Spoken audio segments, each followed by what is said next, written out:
चलो बच्चों, आज हम पाठ 12 छोटे रोग और घरेलू योग इस पाठ का वाचन करेंगे। ये परिसर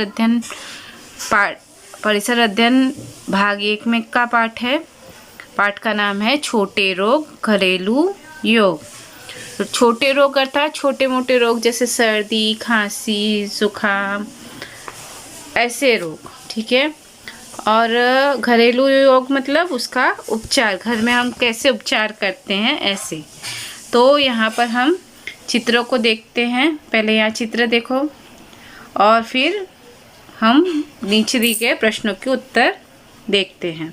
अब यहाँ पे आप चित्र देख रहे हो, इस बच्चे का चित्र देख रहे हो। ये बच्चा जो है इसके हाथ में क्या लगा है? प्लास्टर लगा है। यहाँ दिख रहा है आपको प्लास्टर लगा है, ठीक है।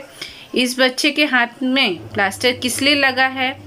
प्लास्टर लगाने का क्या काम घर पे किया जा सकता है? तो इस बच्चे की जो हाथ की हड्डी है वो मुड़ गई है या टूट गई है। हमें ऐसा महसूस होता है कि हाथ की हड्डी या तो मुड़ गई है या तो टूट गई है, इसलिए इसके हाथ पे प्लास्टर लगा है। और प्लास्टर लगाने का काम हम घर पे नहीं कर सकते, क्योंकि डॉक्टर या दवाखाने या नर्सिंग होम में ही या तो अस्पताल में जाकर ही इसका उपचार किया जा सकता है, प्लास्टर लगाया जा सकता है। अब यहाँ दूसरे तरफ देखो, यहाँ पर दिख रहा है इस बच्ची को डॉक्टर के पास किस लिए लाया गया है? तो इस बच्ची को देखो डॉक्टर चेक कर रहा है। ये बच्ची जो है इसको डॉक्टर चेक कर रहा है, तो उसे क्या लग रहा है कि बुखार जैसा लग रहा है, बुखार हुआ है। तो इस बच्ची को बुखार हो गया है, इसलिए यहाँ पर डॉक्टर के पास लाया गया है। अब बच्चों, रुग्णता अर्थात क्या होता है? जब हमारा स्वास्थ्य जो रहता है उत्तम रहता है, तब हमें समय समय पर भूख लगती है, हम रात में अच्छी तरह से सोते हैं, पाचन संबंधी कोई कष्ट नहीं होता। मुख्य बात यह है कि सवेरे उठने पर हमें उल्लास का अनुभव होता है, बहुत अच्छा फील होता है। छोटे बड़े काम करने में कोई थकान नहीं महसूस होती है। परंतु अगर कुछ कारण से हम बीमार पड़ते, कभी कभी ऐसा लगता है कि हम बीमार हो गए हैं, बीमार पड़ सकते हैं, ऐसा फील होता है। हम ठीक ठाक रहते फिर भी हम कभी कभी बीमार हो जाते हैं। रुग्णता आने पर स्वास्थ्य उत्तम नहीं रहता। हमें अगर किसी तरह की बीमारी आती है तो हमारा जो स्वास्थ्य होता है उत्तम नहीं होता है। रोग छोटे अथवा बड़े हो सकते हैं। छोटे रोग घरेलू उपचार से कुछ दिन में ठीक हो जाते हैं। बड़े रोग के उपचार में डॉक्टर की सहायता लेनी पड़ती है या दवाखाना या अस्पताल में जाना पड़ता है, ताकि ये रोग जल्दी से ठीक हो जाए, ठीक है। रुग्णता किसी भी प्रकार की होती है। कुछ तो हम अपने घर में भी इलाज करके ठीक कर लेते हैं, लेकिन कुछ के लिए हमें डॉक्टर के पास जाना आवश्यक हो जाता है, ठीक है। तो बच्चों, यहाँ पे मैंने आपको रुग्णता क्या होता है इसके बारे में बताया। अब यहाँ पर जो है ये लड़की जो है सखू का जो है गला दुख रहा है। यहाँ पर देखो सखू है, सखू का गला दुख रहा है। उसने आइसक्रीम खा ली थी और खाने के बाद उसे कोई भी चीज़ निगलने में बहुत कष्ट हो रहा था, वो खांस रही है। तो उसने क्या किया, 2 दिन सवेरे और विद्यालय से आने के बाद, स्कूल से आने के बाद उसने गुनगुने पानी से, यहाँ पे देखो वो गुनगुना पानी लेकर क्या कर रही है, गरारा कर रही है। यहाँ पे वो गरारा कर रही है और फिर उसके बाद वो ठीक हो गई है। और इसके 15 दिन के बाद क्या हुआ कि सकू की बहन बीमार हो गई। यहाँ सकू की बहन आपको दिखाई दे रही है। अब सकू की बहन जो है उसकी आंखें जो है पीली पीली दिख रही थी और उसे खाना खाने की जरा भी इच्छा नहीं हो रही थी।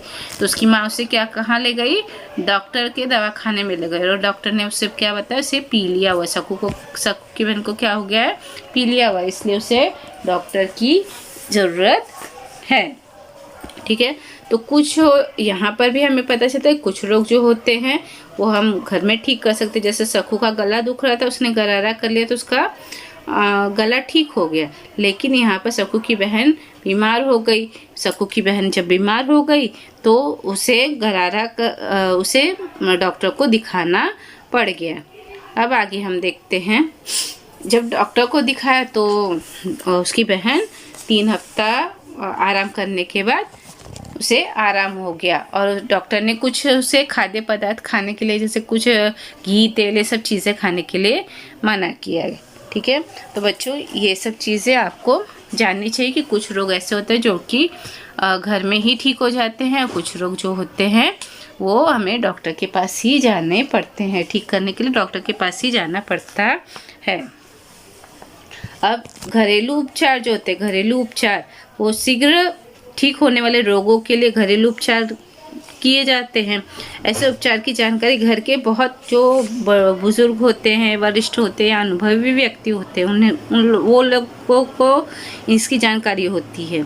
अब जैसे कुछ घरेलू उपचार ऐसे होते हैं जैसे कि गले में दर्द हो तो नमक से गुनगुना पानी करना चाहिए। जैसे मैंने आपको पिछले इसमें भी दिखाया कि यहाँ पे सब कुछ है, गरारे कर रही है। फिर सर्दी अगर हो तो गर्म पानी का भाप लो, गर्म पानी से छाती की सिकाई करो। सिर दर्द हो और अपचन होने पर और उल्टी होने पर नींबू का ठंडा पानी, शरबत या दही भात खाओ। इसके अलावा घाव या खरोच होता है, छोटा मोटा घाव या खरोच होता है तो क्या करो आप, तो पानी से उसको धो और उसके बाद तौलिए से सुखाकर आयोडीन लगाओ। तो इस तरह से कुछ जो घरेलू रोग होते हैं, घरेलू उपचार होते हैं, उसकी एक सीमा होती है। घरेलू रोग होते हैं उसको, उस पर जो उपचार होते हैं उसकी सीमा होती है, लेकिन अगर ज़्यादा हो जाए तो हमें डॉक्टर को ज़रूर दिखाना चाहिए। अब बच्चों यहाँ पर उचित या अनुचित, यहाँ पर आपको देखो 3 चित्र दिखाई दे रहे हैं, ठीक है।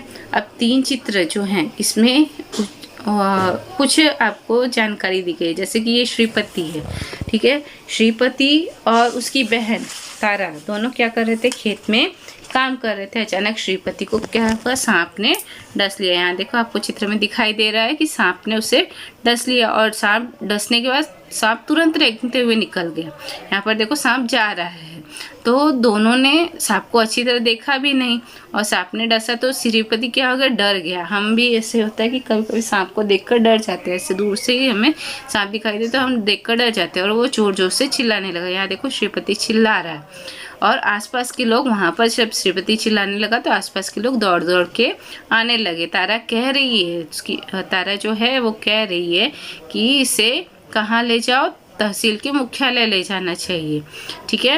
वहाँ पे सरकारी अस्पताल में सांप के विष का प्रभाव खत्म कर देने वाला इंजेक्शन लगाया जाता है।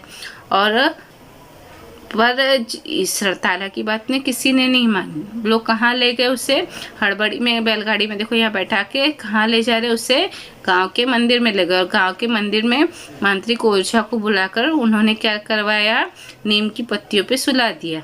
इसके बाद वह विष उतारने वाला मंत्र बोलने लगा। यहाँ पर उन्होंने तारा की बात नहीं मानी और वो कहाँ ले गए, तांत्रिक के पास ले गए। तो क्या आपको ये लगता है कि मंत्र से सांप का विष उतर सकता है? नहीं, सांप का विष मंत्र से नहीं उतर सकता है, क्योंकि वो सही इलाज नहीं है। आसपास के लोगों द्वारा जब श्रीपति को तांत्रिक के पास ले गए तो उसने क्या किया, उसने उसे नीम की पत्तियों पर सुला दिया और उसके बाद श्रीपति ठीक हो गया। लेकिन मंत्र द्वारा उसका विष नहीं उतरा है, या तो वो सांप विषैला नहीं था इसलिए ये श्रीपति बच गया, ठीक है। ये कारण था, हो सकता है कि जिस सांप ने श्रीपति को काटा वो सांप विषैला नहीं था, लेकिन जब सांप ने काटा तो श्रीपति डर गया और वो घबरा गया। इसलिए जो लोग थे उन्होंने तांत्रिक के पास ले गए और तांत्रिक ने सिर्फ नीम की पत्तियों पे सुसला दिया और कोई मंत्र बोला, जिससे लोगों को ये लगा कि सांप का जहर उतर गया, लेकिन ऐसा नहीं है। तो बच्चों हमें ऐसी कुछ चीज़ें अगर होती हैं, लेकिन ज़रूरी नहीं है कि सांप जो है, श्रीपति की नसीब अच्छी थी, श्रीपति की किस्मत अच्छी थी कि वो बच गया, लेकिन ऐसा हमेशा संभव नहीं है। कभी कभी सांप जहरीला हो सकता है और ऐसा करने पर जिस व्यक्ति को सांप ने काटा है वो उस व्यक्ति की मौत भी हो सकती है। बच्चों अब हम घरेलू उपचार के बारे में सीखेंगे। घरेलू उपचार क्या होते हैं, घरेलू उपचार क्यों किए जाते हैं, इसके बारे में हम कुछ सीखेंगे। मैंने आपको पहले ही बताया, जैसे कि सखू थी, सखू ने क्या किया, गरारा किया। उसका गला दुख रहा था तो उसने क्या किया, गरारा किया और गरारा करने के बाद उसे आराम हो गया। और सर्दी होने पर हम क्या करते हैं, कभी कभी कुछ क्या करते हैं, हम गर्म पानी की भाप ले लेते हैं, गर्म पानी से छाती की सिकाई कर लेते हैं। सिर दर्द, अपचन, उल्टी होने पर नींबू का पानी पी लेते हैं, दही भात खा लेते हैं। घाव लगने पर हम उसे धोकर तौली से सुखा लेते हैं और टिंचर आयोडीन लगाकर स्वच्छ रुई से घाव को पट्टी कर देते हैं। तो इस तरह से हम छोटे छोटे उपचार करते हैं। तो बच्चों, इसके लिए आपके घर में फर्स्ट एड बॉक्स होना बहुत आवश्यक है। और ऐसे घरेलू उपचार जो होते हैं, कुछ उपचार ऐसे होते हैं जो कि हमारे घर के बुजुर्ग बताते हैं, ठीक है। तो लेकिन घरेलू उपचारों की भी सीमा होती है। अगर घरेलू उपचार की सीमा मतलब कुछ हद तक ही कर सकते हैं। अगर वो ज़्यादा हो जाए तो हमें लापरवाही नहीं करनी चाहिए, हमें डॉक्टर के पास जाना चाहिए। यदि दो दिन में रोग ठीक नहीं होता तो हमें डॉक्टर की सलाह ज़रूर लेनी चाहिए। और डॉक्टर की सलाह के बिना हमें किसी भी औषधि का, दवा का उपयोग नहीं करना चाहिए। यहाँ पर देखो, बच्ची को चोट लग गई तो उसकी माँ क्या कर रही है, घर में ही उसका उपचार कर रही है, ठीक है। उसे साफ करके पट्टी लगा रही है। यहाँ पर दादाजी को जुकाम हुआ है, खांसी आ रही है, तो बच्ची क्या कर रही है, छाती की सिकाई कर रही है। अब बच्चों, यहाँ पर समाज को जो स्वास्थ्य सेवा देने वाले व्यक्ति होते हैं उनके बारे में हम जानते हैं, ठीक है। समाज को स्वास्थ्य की चिंता करने वाले रोगी के उपचार की चिंता करने का अर्थ होता है समाज को रोगों से मुक्ति दिलाना या उपचार कराना, ठीक है। तो स्वास्थ्य सेवा देने वाले कौन कौन होते हैं? दवाखाने, अस्पताल, सरकारी स्वास्थ्य केंद्र, सरकारी अस्पताल, नगर पालिकाएं और बड़ी अस्पताल है। ये सब हमारे समाज को स्वास्थ्य सेवा देने वाली जगह हैं। अब इसके बाद सरकारी अस्पतालों में क्या होता है, जो रोगी व्यक्ति होता है उसको रियायती दाम पर आपको उपचार कर दिया जाता है, कम शुल्क में उपचार किया जाता है। जैसे आप भी जाते होंगे तो यहाँ पर भी कुछ ऐसे हॉस्पिटल्स है जिसमें सरकारी सुविधाएं हमें प्राप्त होती हैं और बहुत गरीब से गरीब व्यक्ति भी यहाँ पर उपचार करा सकता है। तो बच्चों, यहाँ पर मैंने आपको घरेलू उपचार और उनके उपाय के बारे में बताया। तो आपको भी अपने घर से में जैसे घरेलू उपचार क्या क्या करते हो उसके बारे में मुझे बताना है। अब बच्चों, हम अपने स्वाध्याय की तरफ चलते हैं। इसके पहले हमने इस पाठ में क्या सीखा इसके बारे में जानते हैं। कुछ रोग जो होते हैं शीघ्र ठीक होने वाले, तो कुछ रोग शीघ्र न ठीक होने वाले होते हैं। ऐसे मतलब ज़रूरी नहीं कि कुछ ठीक होते हैं, कुछ जल्दी ठीक नहीं होते। कभी कभी क्या होता है कि हमें हल्की सी सर्दी होती है, भाप लिया या घर का कोई भी उपचार किया तो हमें आराम हो जाता है, लेकिन कभी कभी सर्दी ज़्यादा भयानक रूप ले लेती है, तो इसके लिए हमें डॉक्टर के पास जाना आवश्यक है, ठीक है। इसके बाद छोटे रोग घरेलू उपचार से ठीक हो जाते हैं। घर के बड़े अनुभवी और बड़े व्यक्तियों को ऐसे घरेलू उपचार मालूम होते हैं। सर्दी होने पर गर्म पानी की भाप लेते हैं और छाती को सेक लेते हैं। उल्टियाँ हो रही हो तो ठंडा शरबत देना चाहिए।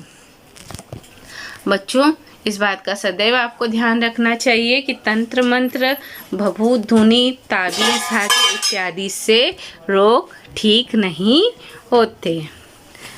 अब बच्चों, हम अपने स्वाध्याय की तरफ चलते हैं।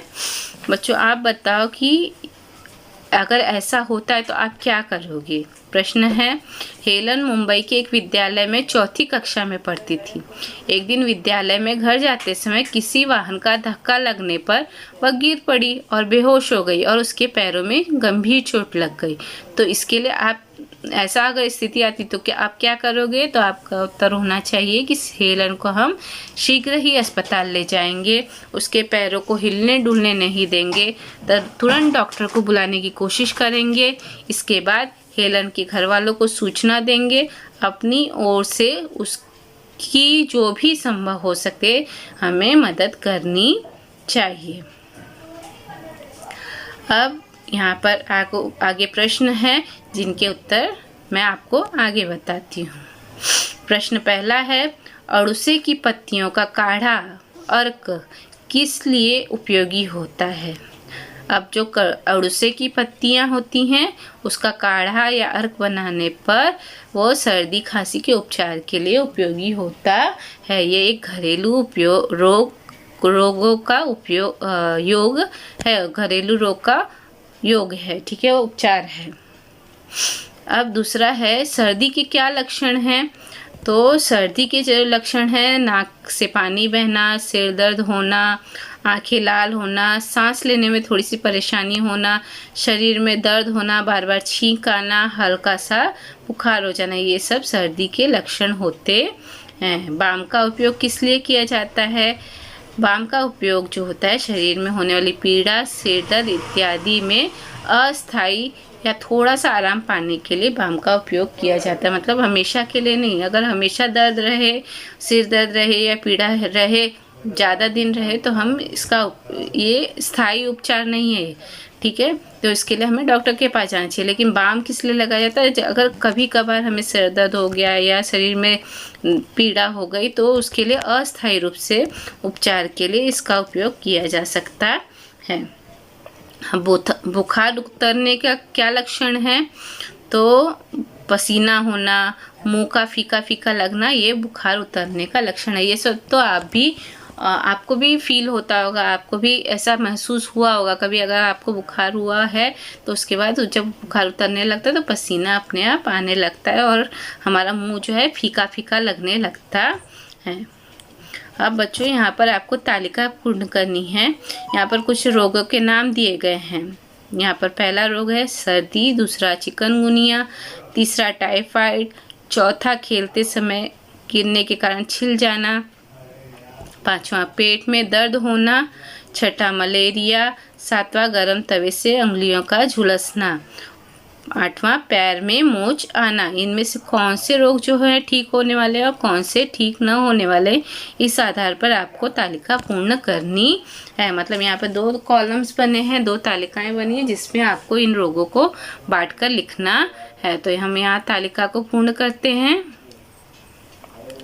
अब शीघ्र ठीक होने वाले रोगों में क्या आता है। सर्दी, खेलते समय गिरने के कारण छिल जाना, पेट दर्द होना, गरम तवे से उंगलियों का झुलसना और पैर में मोच आना। ये जल्दी से ठीक हो जाते हैं। लेकिन जल्दी से ठीक न होने वाले कौन से हैं। चिकनगुनिया, टाइफाइड और मलेरिया। इन रोगों के लिए हमें डॉक्टर की ज़रूरत ज़रूर पड़ती है। अब इसके बाद हम अगले प्रश्न की तरफ चलते हैं। संक्षेप में उत्तर लिखना है आपको। तो यहाँ पर 4 प्रश्न हैं जिनके उत्तर हम आगे देखते हैं। पहला प्रश्न है सखू का गला क्यों दुखने लगा। सखू का गला आइसक्रीम खाने के कारण सखू का गला दुखने लगा। पीलिया होने पर बहन को कुल कितने दिनों तक पूर्ण विश्राम की सलाह दी गई। अब सखू की जो बहन थी उसको पीलिया हो गया था, तो पीलिया होने पर उसकी बहन को कुल कितने सप्ताह की सलाह दी गई थी आराम करने के लिए।